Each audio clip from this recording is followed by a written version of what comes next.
भारत माता की वंदे वंदे। या ठिकाणी उपस्थित विधानसभेतील आमचे सहकारी, आमचे मित्र, आपल्या खात्याचे मंत्री आदरणीय दादा, उपस्थित सर्व आमदार, सर्वांची नावाचा लेख घेतली, सर्वांचा परिचय झालेला आहे। विधानसभा सुरू आहे, आम्हाला लगेच जायचं आहे। खरं म्हणजे गेल्या वर्षी पण आपण याच ठिकाणी जमलो होतो, या ठिकाणी आपण निर्णय जाहीर केलेला होता। आपल्या सर्वांना कल्पना आहे हे सरकार, देवेंद्रजी मुख्यमंत्री, शिंदे साहेब पण मुख्यमंत्री होते, नागपूरला सुद्धा आपला त्या ठिकाणी मोठा मोर्चा आलेला होता आणि त्या ठिकाणी सगळ्यांनी बसून आपला हा निर्णय केलेला होता। आणि त्यानंतर मग टप्पा पद्धत आली, टप्पा पद्धतीने मग त्यावेळेला आपण मान्यता दिली, गेल्या वर्षी सुद्धा दिली आणि पुन्हा आता आपण या ठिकाणी आलेला आहात। खरं म्हणजे आपल्या सगळ्यांच्या अडचणी आम्हाला माहीत। मंगेश दादा, दादा, आम्ही गाडीमध्ये बसलो होतो आता, त्यावेळेला आम्ही तोच विचार करत होतो की बाबा त्या शिक्षकांच्या किती किती वेदना आहे। आधी संस्था चालक, बरोबर आहे, मग त्याची टप्पा पद्धत,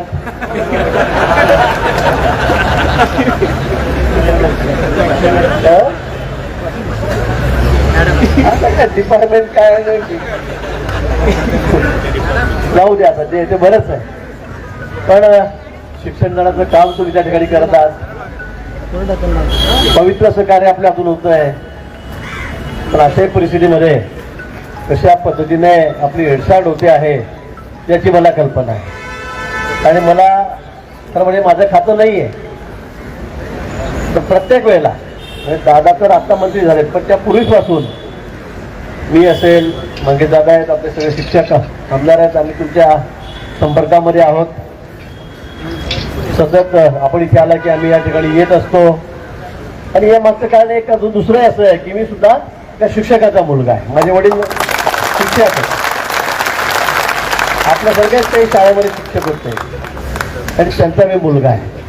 आता ऍक्सिडेंटली मी राजकारणामध्ये आलो,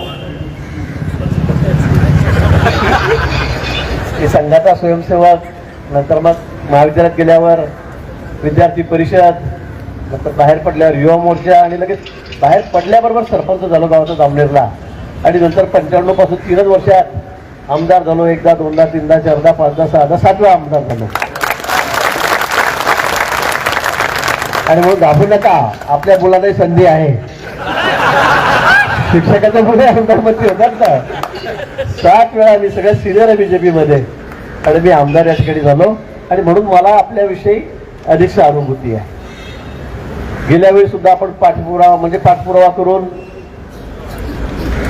तुम्हाला त्या ठिकाणी तुमचा जी मागणी ती मंजूर करून घेतलेली होती। मला वाटतं सर्वात आधी तुम्ही आमच्याबद्दल टाळ्या होत होता, पण सगळ्यात आधी टाळ्या मी सगळ्यांना तुम्हाला माननीय मुख्यमंत्री देवेंद्र फडणवीस साहेब,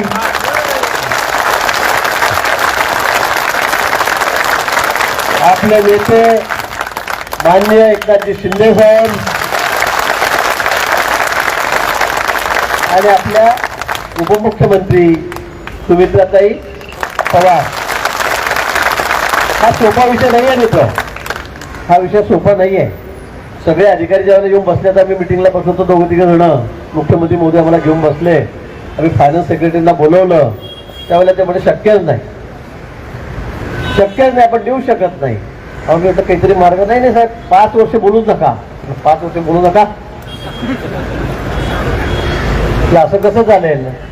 आपण सुरुवात केली आहे तर आपल्याला अंत करावं लागेल, शेवट करावा लागेल सगळ्या टप्प्यांचा।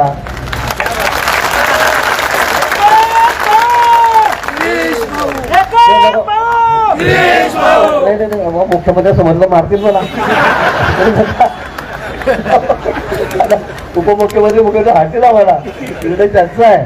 पण खूपच मग घासाघाशी झाली, आमचं बोलणं झालं, ते म्हटलं साहेब असं करून चालणार नाही, त्यांच्या भावना, त्याच्या वेदना आम्हाला माहीत आहे, त्याच्या अडचणी आम्हाला माहीत आहे खूप वेळ. आणि यावर्षी काय झालं, गेल्या वर्षी अतिवृष्टी झाली, शेतकऱ्यांना खूप मोठी मदत आम्हाला करावी लागली, जवळजवळ 20-22 कोटी रुपये द्यावे लागले. आता कर्जमाफी झाली, 36,000 कोटी रुपये आपल्या शेतकरी, कारण आपण सगळे शेतकऱ्याचे मुलं आहोत शेवटी, आपण काही दुसरे नाही त्या ठिकाणी.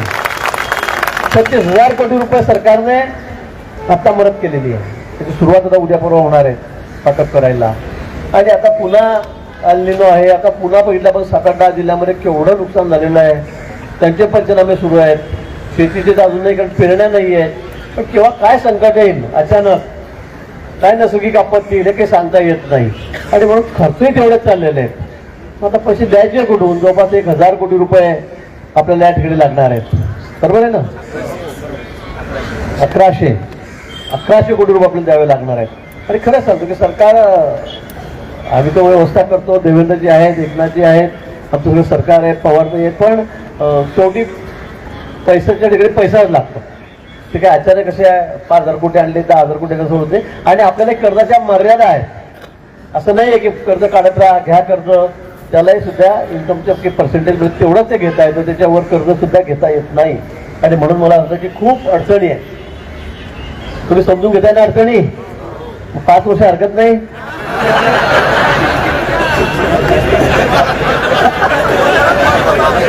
शिक्षक आहे, एवढी समजदार आहे. तर शेवटी मग अधिकाऱ्यामध्ये आमच्यामध्ये खूप वेळ चर्चा झाली. देवेंद्रजी मग म्हणाले की नाही असं चालणार नाही. आणि दादा भुजबळ मी दोघं होतो, दादा पण होते, म्हणजे दादा.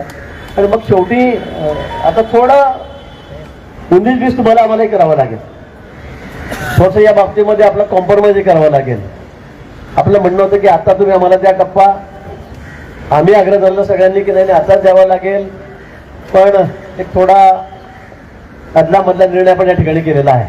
मला भेटताना तुमच्या लोकांनी सांगितलं की दिवाळीला तरी द्या, भले अडचण असेल तुमची, कारण शेवटी तर कुठे कुठे मार्ग निघाला पाहिजे, कुठे ना कुठे तोडगा निघाला पाहिजे. मग एक निर्णय झाला. माननीय मुख्यमंत्री महोदयांनी अधिकाऱ्यांनी थांबवलं की असं चालणार नाही, देऊ शकत नाही. पूर्वी 8-8 वर्षांनी टप्पा व्हायचा, 5-5 वर्षांनी व्हायचा. तुम्ही आता दरवर्षी कसं काय सांगताय, मला आम्ही पैसे आणायचे कुठून? पण मुख्यमंत्री महोदय म्हणले तेव्हा काही सांगू नका. पण आता लगेच नाही, येत्या मार्चमध्ये म्हणजे आज 7 महिन्यांनी आम्ही तुम्हाला या ठिकाणी पहिला सुद्धा पहिला जो टप्पा असेल तो त्या ठिकाणी आम्ही तुम्हाला देऊ. या बाबतीमध्ये निर्णय झालेला आहे. म्हणून मी सांगतो की थोडा संमिश्र प्रतिक्रिया असेल, पण मित्र हा निर्णय होणं कठीण होतं, मी तुम्हाला सांगतो. कारण परिस्थिती अशी आहे की आम्ही तुम्हाला सांगू शकत नाही. म्हणून मुख्यमंत्री महोदयांनी यामध्ये तोडगाच काढला. म्हणजे सेक्रेटरी, फायनान्स सेक्रेटरी दोघांना प्लॅनिंग आणि फायनान्स सेक्रेटरी म्हणत होते की बाबा 5 वर्षाच्या आधी आम्ही तुम्हाला 1 रुपया सुद्धा देऊ शकणार नाही, कुठला टप्पा देणार नाही. पण यावर आम्ही वाद घेतला सगळ्यांनी, सगळे शिक्षक आमदार मग नंतर आले, मग त्यांनी आम्ही सगळं बोललो आणि त्यावर आम्ही सन्मान्य तोडगा काढलेला आहे की आता कुठला महिना आहे, हा जुलै, बरोबर आहे, संपला. August, September, October, November, December, जानेवारी, फेब्रुवारी, मार्चमध्ये तुम्हाला तुमचा टप्पा त्या ठिकाणी मिळेल. एवढी कळ तुम्हाला आता सोसावी लागेलच, त्याला दुसरा पर्याय नाही. पूर्वी 8-8 वर्षांनी टप्पे व्हायचे, आता आम्ही तुम्हाला एक 6-7 महिने मागितलेले आहे. मला सांगताना लोकांनी सांगितलं की दिवाळी तरी द्या, म्हणजे डिसेंबरमध्ये द्या, पण आम्ही 3 महिने अजून तुम्हाला वाढून मागतो आहे. मला वाटतं हे द्यायला आपल्याला काही हरकत नाही, कारण याशिवाय आपल्याला पर्याय नाही, त्याशिवाय आपल्याकडे पर्याय पण नाही आहे. तर अनेक वर्ष आपण मग पूर्वी भांडत होतो, 7-7, 5-5 वर्ष, 8-8 वर्ष आपण मुलीवर, पण कोणी दखल घेतो 14 वर्ष. तर पक्ष मी सांगणार नाही, पण आधीच्या काळामध्ये कोणी आपल्याला विचारत नव्हतं. 12-12, 14-14 वर्ष, तुम्हालाही माहिती आहे, 14-14 वर्ष कोणी टप्पा देत नव्हतं. आता तर आपण दरवर्षी देतो. आपण फक्त या वर्षीची अडचण समजून आपण 6-7 महिन्याचं एक्सटेन्शन आम्हाला त्या ठिकाणी द्यावं, ही जबाबदारी आमच्या सगळ्यांची आहे. मुख्यमंत्री महोदयांनी, उपमुख्यमंत्री महोदयांनी शब्द दिलेला आहे की मार्चमध्ये आपण यांना लगेच सगळे पैसे देऊन टाकू. तोपर्यंत काही ना काही आपल्याला पैसे इकडनं तिकडनं उभे करता येतील. हा, ते मार्केट मिळतो, म्हणजे फायनान्शियल वर्ष असतं. आणि म्हणून त्यावेळेला आम्ही तुम्हाला तुमचा टप्पा तुमच्या अगदी न बोलता, न इथे येता आम्ही तुमच्या अकाउंटमध्ये त्या ठिकाणी टाकू. हे आता हा निर्णय त्या ठिकाणी झालेला आहे. 31 मार्च नाही, 1 मिनिट, 31 मार्च एंडलाच होईल ना, 1 मार्च कसा होईल, 31 मार्च, याच्या पुढे 27, आता हा 26 आहे. आणि म्हणून 31 मार्च 27ला तुम्हाला न बोलता तुमच्या खात्यामध्ये सगळे पैसे पडतील याची गॅरंटी आमची आहे. दादा आहे, मी आहे, सगळे आमदार या ठिकाणी आहेत, ती आमची त्या ठिकाणी राहील. आणि म्हणून मला वाटतं या निर्णयाचं आपण सगळ्यांनी स्वागत करावं. कारण याच्यापेक्षा दुसरा पर्याय काही निघू शकत नाही. आम्ही गेले अनेक दिवस मेहनत करतोय, कष्ट करतोय. प्रत्येक कॅबिनेटमध्ये आम्ही खूप त्या ठिकाणी गेलं. समग्र शिक्षा अभियानचे शिक्षक होते, त्यांचाही प्रश्न होता. तोही आम्ही आता तुम्हालाही माहिती आहे, आपण आता तोही मार्गी लावलेला आहे. एक एक एक टप्प्यात सगळ्यांचं चाललेलं आहे. पण मग पैशाचं बर्डनच एवढं देत आहे. आणि म्हणून मला वाटतं की आपण आता हा निर्णय सगळ्यांना कळवावा. मला वाटतं हा मधला मार्ग आपण काढलेला आहे. नाहीच 5 वर्ष आता असं होणार नाही. मला आम्हाला आत्ता त्यामुळे आता देऊ शकणार नाही. आपल्याकडे काही नाही. आता आम्हाला 36,000 कोटी रुपये कुठून काढायचे? शेतकऱ्यांना द्यायचे तर उद्यापर्यंत सुरू होईल 2-4 दिवसामध्ये. ते कुठून द्यायचे हे पण अधिकाऱ्यांनी आम्हाला सांगितलं. आणि म्हणून मग मुख्यमंत्री महोदय म्हणजे 5 वर्ष नाही, 3 वर्ष नाही, प्रत्येक 6-7 महिने थांबा. आम्ही तुम्हाला अगदी तुमच्या अकाउंटमध्ये पैसे टाकून देऊ. तुम्हाला परत इथे यायची गरज भासणार नाही. तर असा निर्णय या ठिकाणी झालेला आहे. बरोबर, योग्य. त्याला इलाज नाही काही. मी तुम्हाला सांगतो तो आपण नाही हो म्हटलं तरी पण मग नाही झालं तर मग आपल्याला काही मार्ग नाहीये दुसरा काही. आपल्याकडे दुसरा मार्ग नाहीये काही. आणि म्हणून आपण बोला मांडलेलं होतं. चर्चाही झाली होती. गिरीश भाऊ आले. पहिली गोष्ट आपली सकाळी चर्चा झाली होती की पूर्ण मागण्या 22 तारखेला सादर झालेल्या आहेत आणि 22-23 तारखेला आपली चर्चा झालेली आहे. बरोबर आहे काय? होय तर म्हणा. लगेच नाराज व्हायचं नसतंय. लक्षात आलं काय? पूर्ण मागण्या सादर झाल्यामुळं आपला त्यातला कोणताही हक्क राहत नाही की पैसे आत्ता ह्या अधिवेशनात सादर करा म्हणून. आमची मागणी होती की 1 जूनपासून, बरोबर आहे, आम्ही मान्य करतो 1 ऑगस्टपासून मागच्या दिले की आता 1 ऑगस्टपासून आम्हाला द्या. 1 ऑगस्टपासून जर घोषणा झाली असती तर ते परत बजेट होऊन पूर्ण मागणीला सादर होऊन ते हिवाळी अधिवेशनाला सादर झालं असतं आणि ते हिवाळी अधिवेशनात मंजूर होणार. म्हणजे आपल्याला जानेवारीमध्ये पैसे मिळाले असते पगाराचे, लगेच डिसेंबरला मिळणार नाही. कारण आपल्या तिथं येऊन आपल्या खात्यात यायला जानेवारी ते फेब्रुवारी हे पैसे आपल्याला मिळाले असते जानेवारी फेब्रुवारीला. आता यांनी काय सांगितलंय की मागच्या नाव घेत नाही की मागचा आपला 19 महिन्याचा पगार बुडलाय. माहित आहे सगळ्यांना? किती जण विचारायला गेले? कोण गेलं काय? 19 महिन्याचा पगार. बघा आम्ही काय सांगतो, 19 महिन्याचा पगार आपला आपण विचारायला पण गेलो नाही. आहे ते स्वीकारलं. त्यावेळेला स्वीकारलं काय? स्वीकारलं का नाही? आता फक्त आम्ही काय म्हणतो 6 महिने म्हणजे आमच्या हातात पगार यायला 6 महिने लागतात पहिल्यापासून. आता जर 1 ऑगस्टपासून आपण स्वीकारला तर 6 महिने लागतात आपल्या हातात पगार यायला. कारण आता काय पैसे कोणीच उपलब्ध करू शकत नाही हे आम्हालाही माहित आहे. म्हणजे टेक्निकल जो प्रॉब्लेम आहे तो सगळ्यांचाच. ते पुढच्या अधिवेशनात मंजूर होऊन परत 1 महिना लागेल त्याला प्रोसेस व्हायला. म्हणजे जानेवारीमध्ये आमच्या खात्यात पगार पडला असता. आता साहेब म्हणतात की मार्चच्या अधिवेशनात मंजूर होणार आणि 1 एप्रिलपासून आपला पगार आपल्या खात्यात न आंदोलन करता न काही करता तुम्हाला मिळेल. म्हणजे फक्त 3 महिने वाढले. किती महिने वाढले? 3 महिने वाढले, जास्त वाढलेले नाही. जर नाही म्हटलं तर आपण परत पुढच्या अधिवेशनात मोर्चा घेऊन जाऊया. बघा मी काय म्हणतो, कधी ऐका आता सांगायला ना की मला आंदोलन करायचं म्हणल्यानंतर मी तुम्हाला सगळ्यांना घेऊन नागपूरला जाणार. सेवाग्राम ते नागपूर पायी दिंडी काढणार, तिथं जाऊन बसणार. त्यावेळेला सुद्धा मग किती महिने जातील? 4 महिने जातील. तिथं 4 महिने जाणार. तिथं परत हाऊसमध्ये विषय होईल. त्यावेळेला काय म्हणणार की आम्ही आता जे साहेबांनी सांगितलं तुझ्यात बदल काय म्हणण्याचं आर्थिक वर्षात द्यायचं त्यांचं कबूल झालंय. आर्थिक वर्षात, नवीन आर्थिक वर्षात. त्यामुळे आपला तोटा आहे मला मान्य आहे 8 महिन्याचा. आमचा 8 महिन्याचा तोटा आहे. त्यामुळे जर आपल्याला पुढच्या अधिवेशनात आंदोलन करायचं असेल तर आपण मान्य करू नये. त्यांचे नियम जातील, आपण परत पुढच्या वेळेला आंदोलन करूया. आहे ते स्वीकारायचं का? कोण नाही म्हणतोय? तुम्हाला मी काय सांगतोय बघा, आंदोलन कुठं करायचं? 2 मिनिटं म्हणतोय. आंदोलन कुठं करायचं आणि कुठं थांबवायचं जरा डोक्यात घ्या. तुम्हाला कोण मागून देणार नाही. पहिली गोष्ट 22 तारखेपासून बसलेच आपण आणि बसल्यानंतर लगेच ही प्रोसेस अगोदर 6 महिन्यापूर्वी करायला पाहिजे. आपण बसायला पाहिजे आंदोलनाला आर्थिक वर्षामध्ये जर पूर्ण महिन्यामध्ये आपले पैसे जायचे असतील तर. पुढच्या पिढीने मागे जायचं नाही, त्याचं नाही कारण आपण आंदोलन करायचं नाही. ही जबाबदारी साहेब तुमची आहे. आम्ही आंदोलन करणार नाही. बिन आंदोलन करता आमच्या खात्यात 1 एप्रिल पासून पैसे खात्यात जमा झाले पाहिजे, त्याची जबाबदारी आपली आहे. आणि दुसरा मुद्दा आहे, जे त्रुटीपूर्तताचे लोक आहेत, त्रुटीपूर्तता त्यांचं काही कारण नसताना फक्त अधिकाऱ्यांच्या चुकीमुळं त्यांनी टप्प्यापासून बाजूला झालेले आहेत, त्यांना सुद्धा आमच्या बरोबर समान टप्प्यावर आणलं पाहिजे. तर भुसे साहेब आपली चर्चा बऱ्याच वेळ त्यावेळी छोटे साहेब वगैरे आम्ही झालेले होते, बरोबर आहे. तिसरी गोष्ट होती कमी पटसंख्येच्या शाळा. मागच्या आमचं मूल्यांकन झालं साहेब 18-19ला, GR निघाला 6 फेब्रुवारी 23ला. कोणत्या पटसंख्येवर? 18-19च्या. नियमच तसा होता की ज्या पटसंख्येवरती आपलं मूल्यांकन होतंय ती पटसंख्या ग्राहीतून आपल्याला अनुदान दिलं जातं. साहेब बरोबर आहे. मग ज्यावेळी GR काढला त्यात काय केलं की 22-23ची संच मान्यता पकडा असं त्या GR मध्ये उल्लेख केला. त्यामुळे आमच्यातल्या ज्या शाळा होत्या त्या शाळा एकाचा 1 विद्यार्थी कमी आहेत, 2 विद्यार्थी कमी आहेत, 4 विद्यार्थी कमी आहेत त्या वर्षापुरतं बरं काय. त्यामुळे त्या शाळा अपात्र झाल्या त्या टप्प्याला. मग 17-18ला तसंच झालं होतं.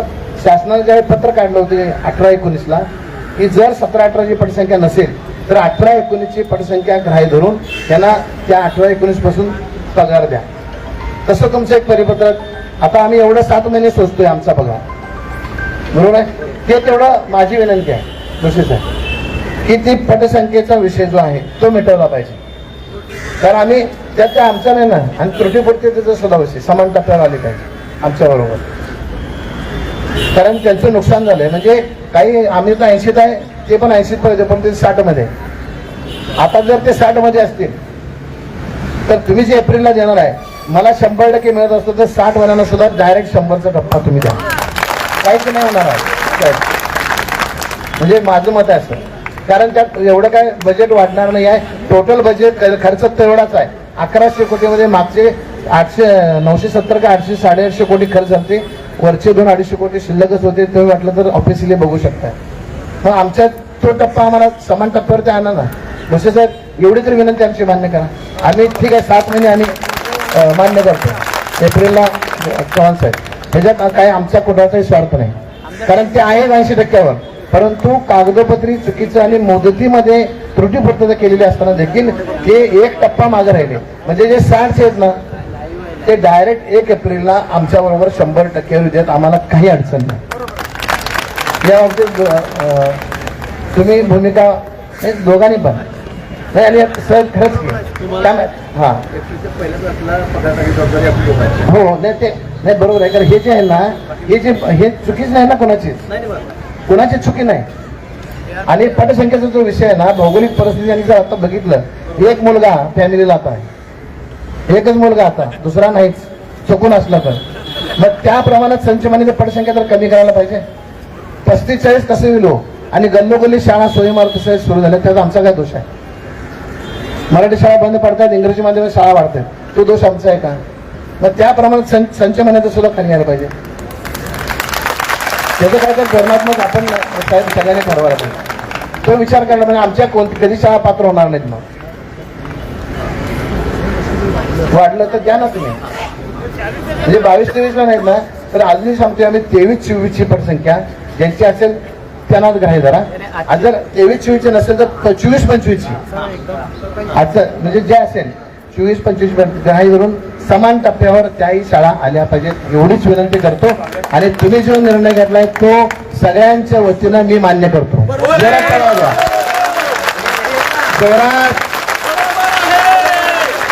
जे आहे ते स्वीकारायचं. आता हे लक्षात घ्या, व्हॉट्सअपवरती वेगळ्या प्रतिक्रिया येतील. आम्ही मॅनेज झालो. मी कुणालाही भेटायला गेलेलो नाही, ग्राउंड सोडलेलं नाही, मी कुणाशीही चर्चा केलेली नाही. फक्त मी छोटे साहेब फक्त भुसे साहेबांची याच विषयावर चर्चा केली होती 1 तास रात्रीचं. मॅनेज व्हायचा संबंध नाही.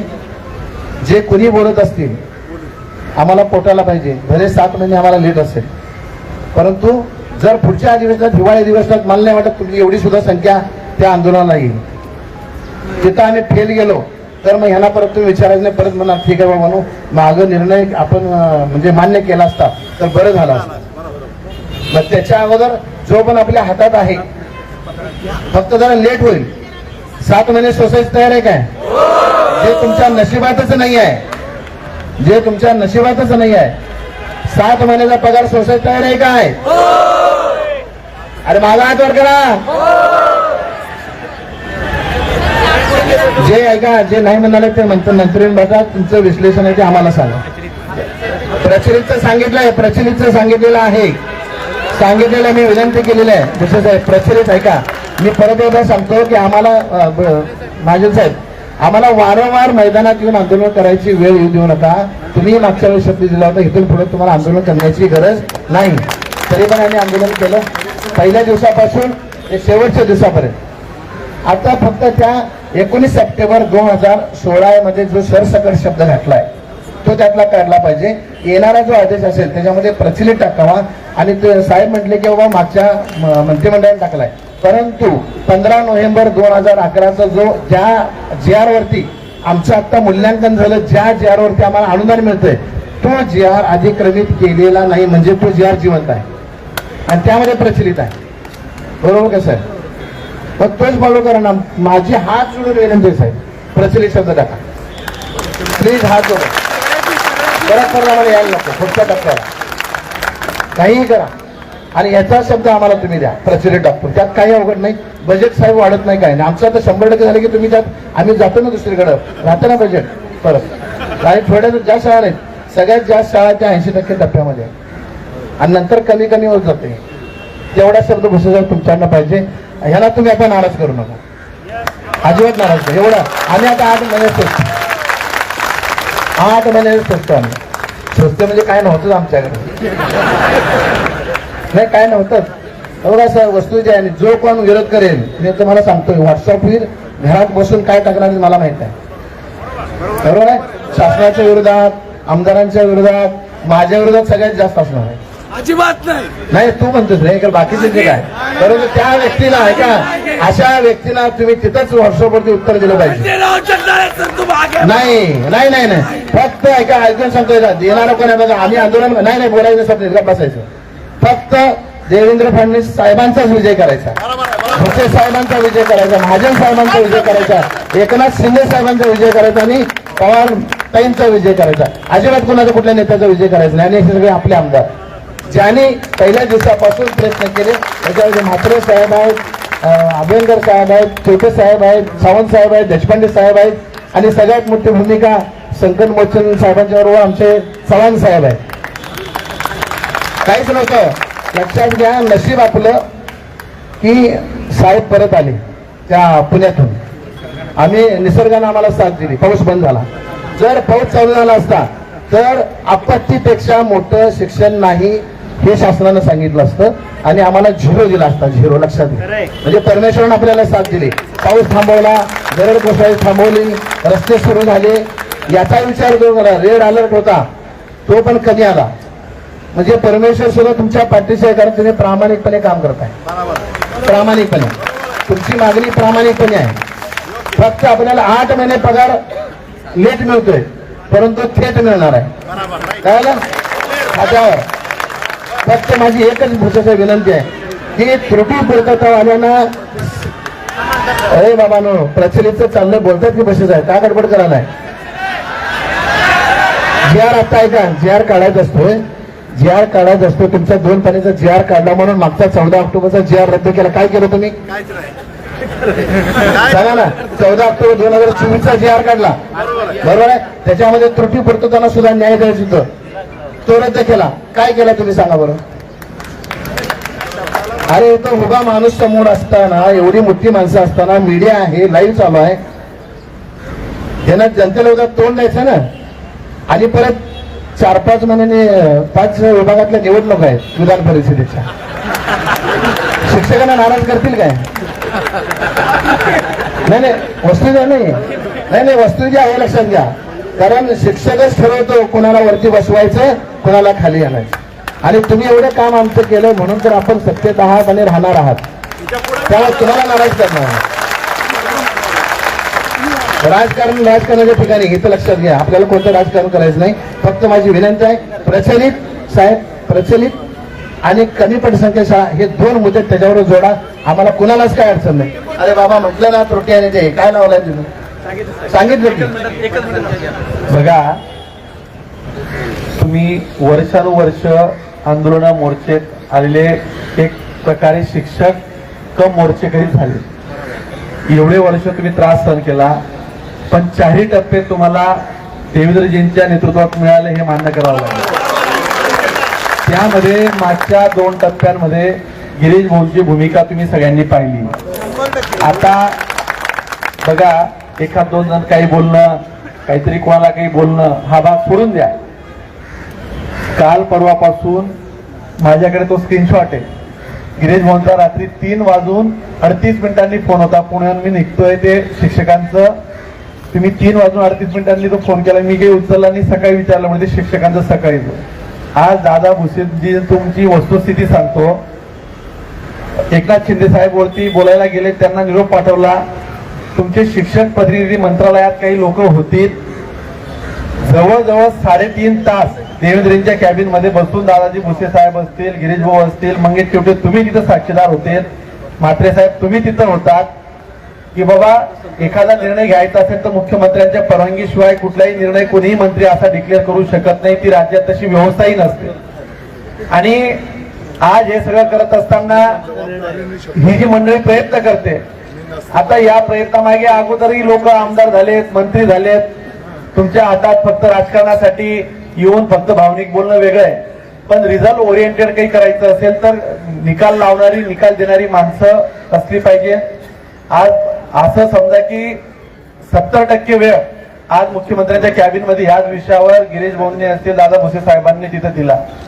आणि या आंदोलनाचं फलित काय असेल तर तुमची एकंदरीत संख्या, तुमचे सगळे ज्यांनी म्हणजे जगदाळे सर असतील, त्यांची सगळी टीम असेल की बाबा ही लोक बसली आहे. शिक्षकांविषयी सगळ्यांना सहानुभूती बोलण्यातून नव्हे तर कृतीतून द्यावी लागेल. या आर्थिक वर्षाचं एकंदरीत फायनान्स सेक्रेटरी पासून सगळ्यांनीच सांगितलं की पुढच्याही वर्षी करायला अडचण येत आहे. मागच्या टप्प्यांचा इतिहास गिरीश भाऊंनी तुम्हाला सांगितला, पण शेवटी देवेंद्रजींनी सांगितलं की आपल्याला हा निर्णय घ्यावा लागेल आणि नवीन आर्थिक वर्षात 1 तारखेपासून पगार चालू होतील अशी व्यवस्था आपण लावू. आता हे सगळं झाल्यानंतर बघा, तुम्ही काही बोलले, आम्हाला कोणाला काही सांगितलं किंवा जगदाळे सरांना काही बोलल्यात, शेवटी तुमच्यासाठी लढणाऱ्या माणसांना जर डिमॉरल करत असाल तर तुमच्यासाठी पुन्हा अजून कोणीतरी आलंही पाहिजे याची तुम्ही व्यवस्था लक्षात राहू द्या. म्हणजे आम्ही करतोय ते गिरीश भाऊ करत असतील किंवा मंत्री महोदय करत असतील, ही नैतिक आणि सामाजिक जबाबदारी जरी असली, परंतु या अगोदर ज्या पदावर बसलेली लोक होते त्यांनी ती जबाबदारी पार पाडली नाही, त्यांचं काही झालं नाही. तीच लोक आज तुमच्या बाजूला येऊन काहीतरी नोटंकी करतायत. हे राजकीय व्यासपीठ म्हणून नाही आलोय. शिक्षकांना न्याय दिला पाहिजे या भूमिकेतनं सगळी मंडळी, सगळी आमदार मंडळी आलेली आहेत. आणि हा जो निर्णय गिरीश भाऊंनी आणि दादा भुसेजींनी सांगितला, हा मुख्यमंत्री महोदयांच्या चर्चेतून, राज्याच्या सचिवांच्या चर्चेतून झालेला निर्णय आहे. जगदाळे सरांनी सांगितल्याप्रमाणे तुम्ही सगळेजण मान्य करावं एवढंच तुम्हाला विनंती करतो. मान्य करणार ना गिरीश भाऊ? आता त्याचा गोड समारोप करावा ही विनंती दादाजी भुसेजी. त्यात बसू बैठक असं काही घोषणा करत बैठक. आपला सगळ्यात महत्वाचा विषय जो झाला तर बाकी विषयाचा जर तुम्ही सेक्रेटरी टेक्निकल गोष्टी आहेत त्या निश्चित होतील. पण मी तुम्हाला पुन्हा सांगतो की सरकार अतिशय संवेदनशील आहे. तुम्हाला हे लक्षात आलं असेल, पूर्वीच्या काळी 12-12, 14-14 वर्ष, 8-8 वर्ष, 10-10 वर्ष टप्पा झाला नाही. झाला का? नाही झाला. हे तुम्हालाही माहित आहे. पण निश्चित हे सरकार संवेदनशील आहे. माननीय मुख्यमंत्री देवेंद्रजी, उपमुख्यमंत्री एकनाथजी आहेत, तुम्हाला याच्याबद्दलही माहिती आहे. आज अजितदादा असते तर ते हेच म्हणाले असते, आज ताई म्हणताय. पण मला वाटतं की आता हा निर्णय प्लस बरेच आपल्याला थोडं 2-3 महिने उशीर होतोय. कारण मला तुम्ही म्हटलं की दिवाळीला द्या, दिवाळीचा म्हणजे डिसेंबरमध्ये होता, त्याच्या मी मार्च केलेला आहे, बरोबर आहे. तर आता आपण सगळं तोंड घोड करा, आपल्या व्हॉट्सअपवर, फोनवर सगळ्यांना ही गुड न्यूज कळवा, सगळं स्वागत करा, सरकारचं स्वागत करा, आभार माना सगळ्यांचे. आणि आपण जावं. आपल्याला जी शंका आहे की बा 1 एप्रिलला होईल की नाही, त्याची जबाबदारी पूर्णपणे आमची. आपल्या घरावरून बसायचं नाही, त्या आमची जबाबदारी आहे. तुम्हाला परत इथे यावं लागणार नाही, कधीच यावं लागणार नाही, एवढं सांगतो. लगेच अधिवेशनाला मला जायचं आहे, ठीक आहे ना. सगळ्यांचे आभार. दादा भुसे साहेब या ठिकाणी ते शब्द देतील का त्यांच्या घरी जावं लागेल, नाही तर मग तुम्हाला तर माझ्या घरी आलं साहेब प्रचलित एकदा शब्द बोलले. ते बैठक उद्या आदरणीय गिरीजी महाजन साहेब, सर्व सन्माननीय आमदार महोदय, या ठिकाणी सर्व उपस्थित शिक्षक बंधू आणि भगिनींनो, मला वाटतं की गाडीत येत असताना गिरीश भाऊ आणि आम्ही सर्वजण शिक्षक बांधव कशा पद्धतीने त्यांचं मार्गक्रमण असतं अतिशय संवेदनशीलपणे आम्ही चर्चा केलेली आहे. आणि म्हणून इथे येत असतानाच जर काही नुसतं थातूर मातूर बोलायचं राहिलं असतं तर काल परवाच बोललो असतो, परंतु आज माननीय मुख्यमंत्री महोदयांना विधानसभेच्या सभागृहामध्ये उत्तर सविस्तर द्यायचं असताना राज्याचं त्यांनी आपल्यासाठी जवळपास 20 मिनिट दिले आणि राज्याचे मुख्य वित्त सचिव असतील सर्वांची सविस्तर चर्चा विनिमय करून हा निर्णय या ठिकाणी झालेला आहे. माननीय मुख्यमंत्री महोदय देवेंद्रजी फडणवीस साहेबांचं मला वाटतं की आपण सर्वांनी आभार मानले पाहिजेत. माननीय एकनाथजी शिंदे साहेबांचे आपण पाठीमागच्याही काळामध्ये जो काही एक टप्पा देण्यात आला होता, शिंदे साहेब तर देणारेच होते, आपल्या सगळ्यांना सगळ्या राज्याला माहिती आहे. आणि आदरणीय सुनीत्राताई पवार साहेबांचेही आपण आभार व्यक्त केले पाहिजे. आणि मला वाटतं की आपण विशेष आभार एक वशिला लावायला, हे तर आमचं कुटुंब परिवार आहे, परंतु हेडक्वार्टरमध्ये माननीय मुख्यमंत्री महोदयांना वशिला लावण्याच्यासाठी माननीय गिरीश भाऊंना मी पकडून ठेवलं होतं आणि गिरीश भाऊ एका बैठकीकरता 5 मिनिट वर गेले, परंतु मंगेशला धरून ठेवलाय.